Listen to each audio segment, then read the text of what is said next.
Bonjour ou bonsoir chers amis de la connaissance fiscale.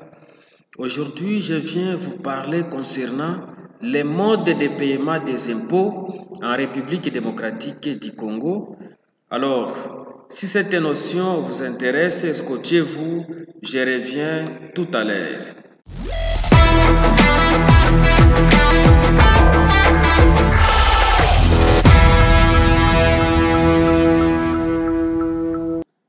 De retour sur la page de la connaissance fiscale, je vais vous présenter aujourd'hui d'une manière pratique comment est-ce qu'on peut parvenir à payer ses impôts en République démocratique du Congo.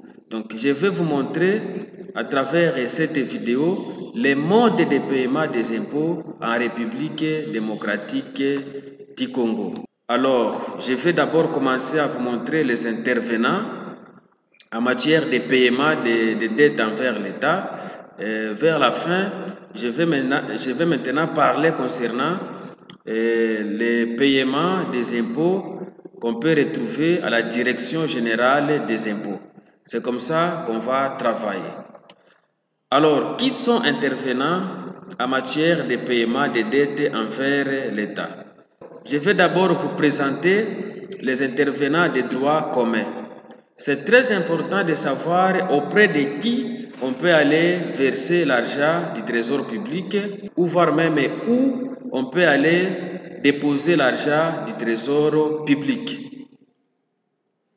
Et ce que nous devons savoir, l'encaissement des paiements en règlement des dettes envers l'État sur le territoire national est exclusivement confié aux banques et autres établissements de crédit agréés au sens de la législation relative à l'activité et au contrôle des établissements de crédit. Donc, toutefois, pour les recettes du pouvoir central, seules les banques qui participent au système de paiement agréé sont autorisées à encaisser les recettes publiques mobilisées et encadrées par les administrations financières. En parlant des administrations financières, nous faisons allusion aux régies financières. Alors, la CADECO est aussi autorisée à encaisser les recettes du pouvoir central et c'est moyennant un protocole d'accord avec les administrations financières.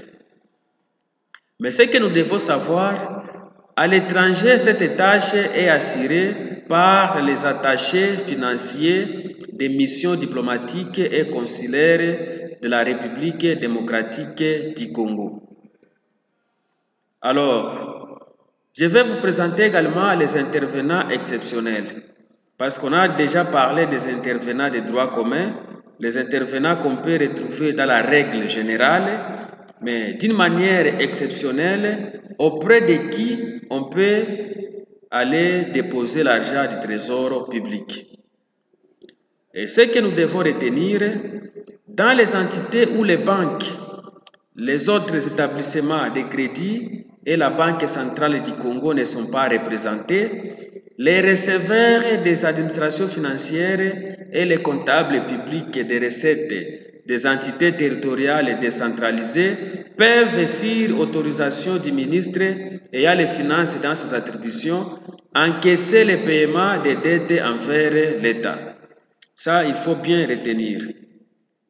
Et à cet effet, les responsables des administrations financières doivent communiquer au ministre des Finances la liste exhaustive des entités concernées.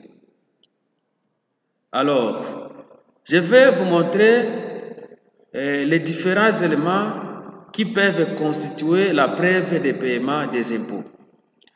Ce que nous devons savoir, la preuve de paiement des dettes envers l'État est constituée, premièrement, du bordereau de versement et ou l'attestation de paiement pour les règlements en espèces. Deuxièmement, ça peut être constitué par l'avis des débits et l'attestation des paiements pour les règlements par voie scripturale, liées soit à un ordre de paiement ou à un bordereau remise des titres. Et enfin, ça peut être constitué par la référence électronique du paiement pour les règlements à monnaie électronique, soit par les titres de perception émargés par l'intervenant. Alors, nous devons aussi retenir ceci. La preuve de paiement doit avoir notamment les références obligatoires suivantes. Premièrement, l'identifiant fiscal du contribuable ou encore le numéro impôt. Les titres de perception, ça peut être soit une déclaration pour les contribuables des impôts ou soit une note de perception pour les recettes non fiscales. On doit aussi avoir une référence obligatoire en termes de montant sur la preuve de paiement. Donc il faut mentionner les montants que le contribuable a payé. Vers la fin, on doit aussi avoir la date ainsi que la référence de la transaction.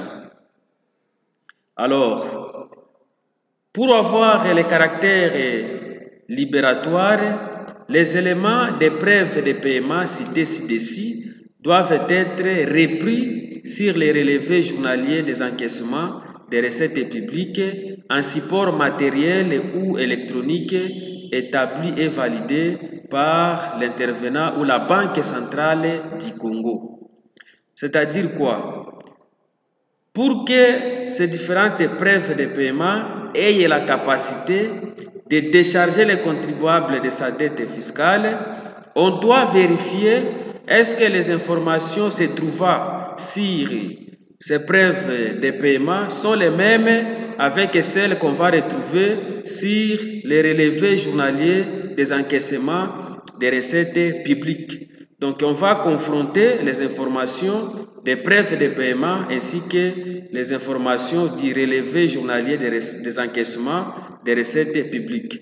Au cas où on peut retrouver des incohérences, en tout cas ces preuves de paiement ne peuvent pas dédouaner les contribuables de sa charge fiscale. Alors, je vais vous montrer maintenant la procédure de paiement des dettes envers l'État. Je vais commencer avec les notions générales. Comment est-ce que ça se fait concrètement? Les contribuables doivent d'abord, donc les contribuables, ou soit les redevables ou l'assujetti, doivent d'abord se présenter auprès des services d'assiette, des administrations financières ou entités territoriales décentralisées pour obtenir les titres de paiement déterminant les montants des droits à payer. Donc la première étape liée au paiement des dettes envers l'État, tout celui qui est contribuable, tout celui qui est assujetti ou usager doit se présenter auprès du service concerné pour aller récupérer les titres de paiement. Ça peut être soit une déclaration pour les contribuables des impôts ou les redevables des impôts, ça peut être soit une note de perception pour les contribuables des recettes non fiscales. Alors, une fois que le contribuable a déjà les titres de perception, il doit se présenter auprès de l'intervenant ou auprès de la Banque centrale du Congo pour s'acquitter de ses obligations vis-à-vis de l'État et en acquérir la preuve de paiement. Donc, il doit maintenant se rendre auprès de la banque pour aller payer les montants de l'impôt et la banque va lui livrer la preuve de paiement. Alors, à l'étranger, les missions diplomatiques et consulaires de la République démocratique du Congo assurent à la fois les rôles d'intervenants, des services générateurs et mobilisateurs des recettes publiques.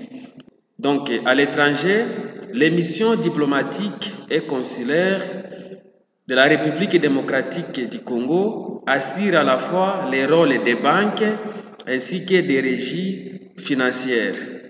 Alors, à ce sujet, une instruction interministérielle il réglemente la gestion des opérations financières des recettes. À part ça, je vais vous présenter maintenant les dispositions spécifiques concernant la procédure de paiement des impôts réalisée à la Direction générale des impôts, donc réalisée à la DGI. Alors, la perception des impôts et droits s'effectue de la manière suivante à la DGI. Premièrement, les paiements des impôts et droits perçus par la Direction générale des impôts s'effectuent auprès de l'intervenant ou la Banque centrale du Congo sur base de la déclaration fiscale dûment remplie, datée et signée par les redevables ou à travers l'avis des mises en recouvrement établi par les receveurs des impôts. Deuxièmement, les redevables munis de la preuve de paiement délivrée par l'intervenant ou la Banque centrale du Congo doit se présenter auprès des services compétents de la Direction générale des impôts pour souscrire sa déclaration fiscale dans les délais légaux. Et ensuite, à ce qui concerne les cas de droits déclarés, les services compétents de la Direction générale des impôts va livrer au contribuable un récépissé valant accusé des réceptions de la déclaration fiscale et de la preuve de paiement. Donc, une fois que le contribuable a déjà payé son impôt auprès de l'intervenant, auprès de la banque, il doit maintenant se présenter auprès de la DGI pour d'abord souscrire sa déclaration et enfin pour récupérer l'accusé des réceptions de la déclaration ou du paiement de son impôt. Alors, à part ça, les paiements des acomptes professionnels en matière d'impôts sur les bénéfices et profits s'effectuent auprès de l'intervenant ou de la Banque centrale du Congo sur base du bordereau de versement d'acompte au regard du montant repris sur l'invitation à payer établie par les services compétents de la Direction générale des impôts. Et enfin, ce que nous devons retenir, pour tout paiement des impôts et droits, un acquis libératoire est délivré par les services compétents de la Direction générale des impôts après réception des avis de crédit établis par la Banque centrale du Congo, auquel est joint les relevés journaliers de perception des recettes publiques du paiement concerné. Donc, vers la fin, la DGI, à travers les services compétents à la matière, doit maintenant élaborer un acquis libératoire, un acquis qui va décharger les contribuables de leur dette fiscale, mais ça doit être moyennant les avis de crédit établis par la Banque centrale du Congo, auquel il est joint les relevés journaliers de perception des recettes publiques. Alors, je vais également vous montrer les cas de perception des recettes de l'État en numéraire par les receveurs. Parce qu'on vous a présenté à l'introduction, on vous a dit quelque part les impôts peuvent être perçus par les receveurs et surtout dans des endroits où les banques ne sont pas représentées. Alors, ça se fait comment? Premièrement, les receveurs établis et transmet journalièrement à l'autorité compétente du ressort les relevés journaliers des recettes encaissées.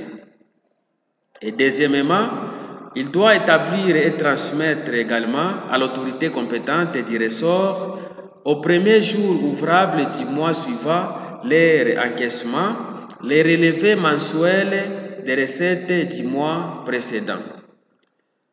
Et enfin, il doit élaborer au premier jour ouvrable du mois suivant leur encaissement un bordereau d'envoi des fonds en faveur du compte général du Trésor en indiquant évidemment les numéros et la date du relevé ainsi que la régie financière concernée.